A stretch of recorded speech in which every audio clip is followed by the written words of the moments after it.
বাঙালি special রান্নাঘরে সব বন্ধুদের স্বাগত। আজ আমি রান্না করে দেখাবো বন্ধুরা রুই মাছের ঝিঙে আলু দিয়ে পাতলা ঝোল। বন্ধুরা রুই মাছের পাতলা ঝোল করার জন্য আমি এখানে রুই মাছটাকে লবণ আর হলুদ ছড়িয়ে রেখেছি। দেখেন বন্ধুরা, এখানে আপনার মশলা দিয়েছি, দেখতেই পাচ্ছেন, আদা, শুকনো লঙ্কা, জিরে ধনের গুঁড়ো আছে, হলুদের গুঁড়ো, আর এখানে আছে আপনার ওই যে ঝিঙে আর আলু আর কাঁচা লঙ্কাটাকে চালা করে নিয়েছি। একদম ফ্রেশ কচি ঝিঙে নিয়েছি, ফ্রেশ একদম কচি ঝিঙে, আর আলু নিয়েছি লম্বা লম্বা করে, কাঁচা লঙ্কাটাকে এইভাবে যে চালা করে নিয়েছি। বন্ধুরা এই আমার লেগেছে। রেসিপিটা শুরু করার আগে বলবো লাইক করবেন, শেয়ার করবেন, নতুন নতুন রেসিপি দিয়ে চ্যানেলটাকে সাবস্ক্রাইব করে নেবেন। তো চলুন শুরু করা যাক। তো বন্ধুরা গ্যাস ধরিয়ে দিয়েছি, কড়া আমি বসিয়ে দিয়েছি, কড়া আমার গরম হবে। কড়া আমার গরম হয়ে গেছে, দিয়ে দেবো পরিমাণ মতন তেল। তো বন্ধুরা পরিমাণ মতন তেলটা দিয়ে দিয়েছি, তেলটা আমার গরম হবে। দিয়ে দেবো একটু লবণ। বন্ধুরা লবণ দিয়ে দিলাম, তেলটা আমার গরম হয়ে গেছে। এবার মাছের পিসগুলো আমি এক এক করে দিয়ে দেবো। বন্ধুরা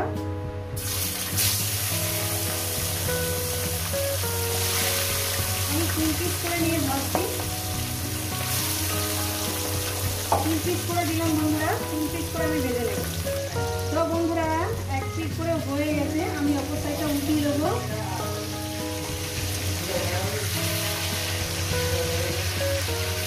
অপর সাইডটা উল্টিয়ে দিলাম। এবার এই পিসটা ভেজে নেব।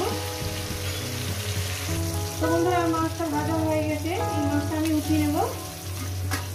আর একেবারে বাদ বাকি মাছগুলো একেবারে ভেজে নিয়ে দিচ্ছি। বন্ধুরা কিছু মনে করবে না, অনেকটা বড় ভিডিও হয়ে যাবে, ওই জন্য বাড়ালাম না।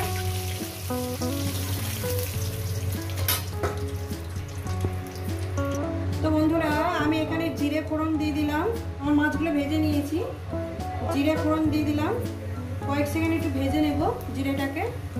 তো বন্ধুরা দেখেন আমি মাছগুলো সুন্দর করে লাল লাল করে ভেজে নিয়েছি। তো বন্ধুরা এরপর আমি আস্তে আস্তে আলুগুলো দিয়ে দেব। আলুগুলো এভাবে আমি দিয়ে দেবো। আলুগুলোকে লাল লাল করে একটু ভেজে নেব। আর এই আলুর মধ্যে দিয়ে দেবো একটু লবণ, যাতে আলুগুলোর মধ্যে লবণ ঢুকে যায়। দেখি থাকুন বন্ধুরা, রেসিপিটা খুব সুন্দর, এইভাবে মাছের ঝোল করে খাবে, ভালো লাগে, ভীষণই ভালো লাগবে। আলুগুলো আমি দিয়ে দিলাম। এবার আলুগুলোকে 4-5 মিনিট ধরে আমি ভেজে নিই, 4-5 মিনিট ধরে ভেজে নিই।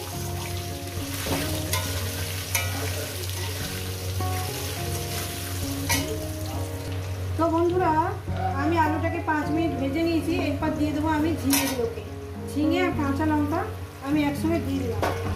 দিয়ে এটাকে আমি 4-5 মিনিট ধরে ভেজে নেব। যেভাবে রান্না করছি সেভাবে মানে আপনারা বানিয়ে খাবেন, দেখবেন ভীষণই ভালো লাগবে। এটাকে আমি 4-5 মিনিট ধরে সবজিটাকে একসঙ্গে ভেজে নেব।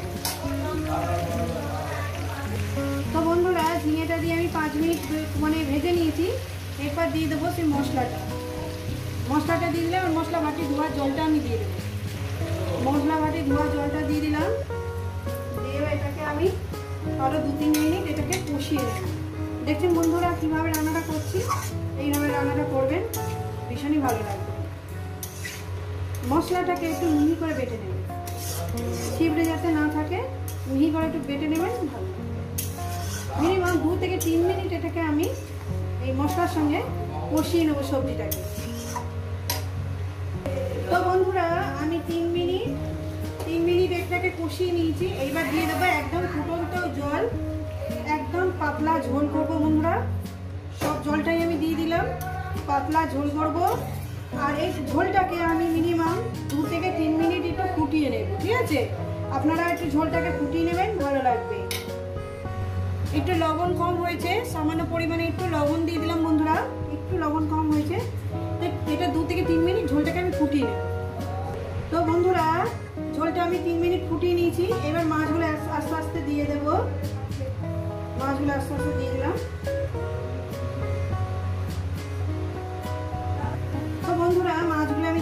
দেখুন মাছগুলো আমি সুন্দর করে সাজিয়ে দিয়ে দিয়েছি।